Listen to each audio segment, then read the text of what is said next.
नमस्कार, one India Hindi में आपका स्वागत है और मैं हूं आपके साथ विवेक। रणबांकुरे में आज बात करेंगे चीन की नई चाल की। गलवान में भारत चीन सैनिकों के बीच झड़प के बाद से ही दोनों देशों के बीच का तनाव खत्म नहीं हुआ।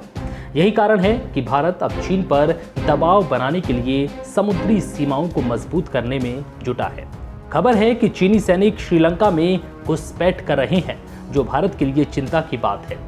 Navy 2 predator MQ-9C guardian drone की मदद ले रहा है। गलवान घाटी हिंसा के दौरान भारत ने ये 2 ड्रोन अमेरिका से लीज पर लिए थे। ये ड्रोन हिंद महासागर क्षेत्र में नेवी की निगरानी बढ़ाने में मदद कर रहे हैं, क्योंकि इस ड्रोन से बचना नामुमकिन है। जहाजों पर भी इससे निगरानी की जा रही है। इसके साथ ही भारतीय नौसेना अपने बेड़े में 6 नए सबमरीन को शामिल करने की तैयारी कर रही है। नौसेना में नई सबमरीन के शामिल होने के बाद भारत की ताकत समुद्र में कई गुना बढ़ जाएगी।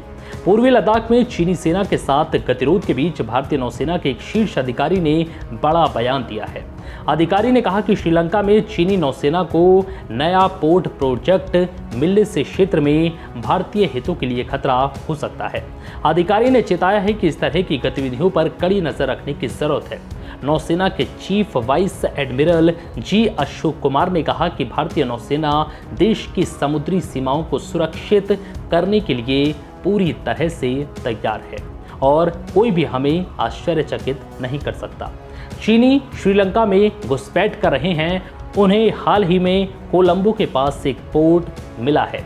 सुनिए vice admiral G Ashok Kumar का ये बयान। Induction of this MQ-9B Sea Guardians have really helped us a lot because the main thing about them is the enhanced endurance that they have. So that translates into not only the range that they can cover, but also the time on task every time that they are launched. So that actually helps us monitor a large oceanic area in the Indian Ocean region and also develop a comprehensive maritime domain awareness picture. Which is so crucial for us not only keep tab on any potential adversary, but also any vessel of interest that may be in this region. So that has helped us a lot. That's being flown on a consistent basis, and we are extremely happy with the asset. The vessels include Chinese vessels also? Everybody, whether it is Indian, Sri Lankan, Bangladeshi, or any country, whether it is China, US, Japan, whoever.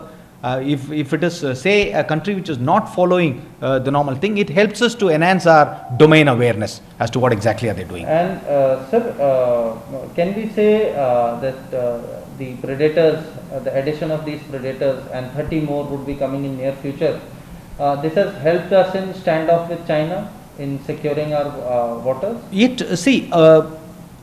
For this specific question, what I would like to say is that navies are actually built around to protect our interests, and our maritime interests are vast, and anything can be a potential interest to us.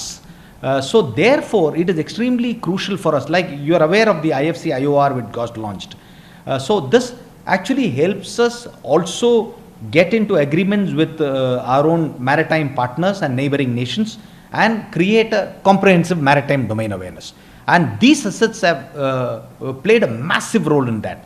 So it will definitely be of extreme help to identify the bad guy if we have the complete picture of the good guys around. ये drone लगातार 35 घंटे तक उड़ान भरने की ताकत रखते हैं। ये संदिग्ध गतिविधि और जहाज़ों पर मंडरा सकते हैं।